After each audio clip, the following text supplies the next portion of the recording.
Hello दोस्तों, welcome back to the channel जियो positive and say no to negative.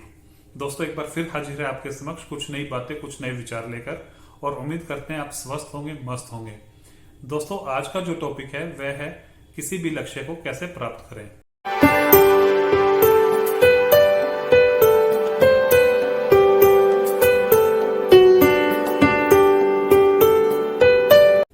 दोस्तों, हम सब ने अपनी जिंदगी में बहुत बार कई सारे लक्ष्य अपने लिए, अपने परिवार के लिए जरूर चुने होंगे, और उसमें से कुछ पूरे हुए होंगे और कुछ किसी न किसी वजह से बीच में रह गए होंगे या डाइवर्ट हो गए होंगे। दोस्तों, कुछ लक्ष्य पूरे ना होने के पीछे मजबूरियां भी हो जाती हैं, कई बार सर्कमस्टांसेस ज्यादा चेंज हो जाते हैं, और कुछ होते हैं जिसमें हम हौसला हार लेते हैं और उसकी वजह से उनको छोड़ देते हैं। दोस्तों, अगर हमने अपने लिए कोई भी लक्ष्य निर्धारित किया है तो वह हमारे लिए बहुत इंपॉर्टेंस रखता है। हम जी जान से उसको अचीव करना चाहते हैं। उसमें दोस्तों कम से कम हमें हौसला कभी नहीं हारना चाहिए। फॉर एग्जाम्पल, मैं आपको एक छोटी सी बात यहाँ पर बताऊं कि हम रोड पर जब सफर करते हैं तो हमने देखा है कि जब जाम लगा होता है या किसी टोल की लंबी लाइन में हम लोग लगे होते हैं तो देखते हैं साथ वाली लाइन जो है वो थोड़ा फास्ट मूव कर रही होती है और हम अपनी लाइन बदल लेते हैं। हम जैसे ही लाइन बदलते हैं फिर हम देखते हैं कि हम जिस लाइन में थे वो तेज चलने लगती है, और फिर हमें गलती का एहसास होता है, यार लाइन गलत तरीके से चेंज कर ली, उसी में ठीक थे। तो सेम चीज दोस्तों लक्ष्य को लेकर है, आपके टारगेट को लेकर है। जब आप अपना कोई टारगेट बनाते हैं तो उस पर कायम रहिए और संयम रखिए। आपको अपना टारगेट बदलने की जरूरत नहीं है दोस्तों। उसके बीच में आने वाली परेशानियां, मुसीबतों को सोल्व करने की जरूरत है, उनके समाधान की जरूरत है। टारगेट कभी मत बदलिएगा। दूसरी चीज दोस्तों, किसी भी लक्ष्य को प्राप्त करने के लिए एक मैराथन का धावक बनना पड़ता है। 100-200 मीटर का धावक छोटी सी रेस के बाद हाफ पर बैठ जाता है। मैराथन का धावक धीरे शुरुआत करता है पर सदैव कदमों से चलता रहता है, क्योंकि जो भी हमारी लाइफ के टारगेट होते हैं वो कई कई साल के होते हैं। जैसे एक स्टूडेंट को अगर doctor, engineer, advocate, pilot, what ever वो जो बनना चाह रहा है उसके लिए 15-15, 20-20 साल पढ़ाई करनी पड़ती है। किसी प्रोफेशनल को अपना बिजनेस एक्सपेंड करने के लिए, जॉब में किसी अच्छे ओहदे पे पहुंचने के लिए 10-10, 20-20 साल के लिए काम करना पड़ता है, तब जाके वो अचीवमेंट्स आती हैं। तो उसके लिए दोस्तों मैराथन जैसी तैयारियां होनी चाहिए। थोड़ी देर चलकर, कुछ कदम चलने के बाद हाफ कर थक के बैठने से काम नहीं चलेगा दोस्तों। समस्याएं आएंगी। कोई भी प्रयास पहली बारी में सफल हो ऐसा जरूरी नहीं है। थॉमस एडिसन को आप ले सकते हैं, जिन्होंने 10,000 बार फेलियर का सामना किया दोस्तों एक इलेक्ट्रिक बल्ब इन्वेंट करने के लिए, बट आखिरकार 10,000 बार फेल होने के बाद उन्होंने वो बल्ब बनाया जिसको हम लोग आज तक एंजॉय कर रहे हैं।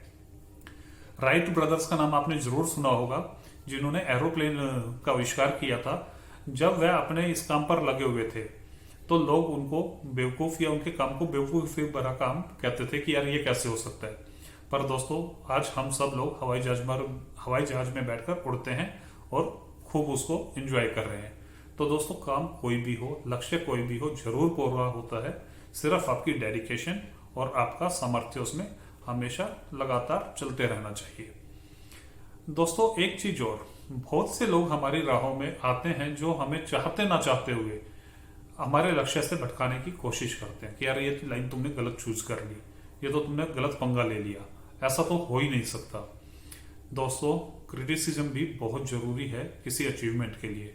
उससे परेशान होने की जरूरत नहीं है, उनको जबान से कोई गलत रिप्लाई करने की जरूरत नहीं है। उसको सुनिए, समझिए और अपने काम में आगे बढ़ते जाइए। आपका काम, आपकी अचीवमेंट एक दिन खुद जवाब देगा कि आप ठीक रास्ते पर थे। दूसरी बात, जब आप किसी लक्ष्य की प्राप्ति के लिए लगे होते हैं तो कई बार हमें दूसरों की हेल्प की जरूरत पड़ती है, दूसरों के सजेशंस की जरूरत पड़ती है, एडवाइस की जरूरत पड़ती है। आप अपने सर्कल में, फ्रेंड सर्कल में, रिलेटिव्स में, अपनी फैमिली में उन मेंबर्स को चुनिए जो पूरे एनर्जेटिक हैं, जो पॉजिटिव वाइब्स आपको पहुंचा सकते हैं और जो अच्छे सुलझे हुए दिमाग से आपको आपकी परेशानियों को सॉल्व करने में हेल्प कर सकते हैं। दोस्तों जब उन लोगों का साथ मिलेगा तो आपकी पावर कई गुना बढ़ जाएगी और आप कभी भी थकान फील नहीं करेंगे। दोस्तों आप अपना लक्ष्य हमेशा अपने दिमाग में रखिए और किसी भी वजह से उससे डाइवर्ट मत होइए। बस इतनी सी कहानी है दोस्तों। इसके बाद आपको दुनिया की कोई ताकत आपकी अचीवमेंट के रास्ते में नहीं आ सकती, उससे नहीं रोक सकती। एक छोटी सी रिक्वेस्ट मैं यहाँ करना चाहूंगा दोस्तों, अगर आप हमसे कुछ पूछना चाहते हैं, हमारे से कोई बात शेयर करना चाहते हैं, तो आप हमें कमेंट बॉक्स में लिख सकते हैं। आपका मोस्ट वेलकम है। आपका कोई भी सुझाव, कोई समस्या, हम जरूर कोशिश करेंगे कि उसका अच्छे से अच्छा रिप्लाई किया जा सके। और दोस्तों फिर वही बात कि आप प्लीज़ डटे रहिए और हम सब मिलकर अपने टारगेट ऐसे ही अचीव करेंगे और एक दूसरे की सपोर्ट के साथ आगे बढ़ेंगे, पर थकेंगे नहीं, रुकेंगे नहीं, धीरे धीरे से ही चलते रहेंगे। तो दोस्तों आज के लिए इतना ही। अगले किसी वीडियो में फिर जल्दी मिलते हैं। Thank you very much. Have a very nice day.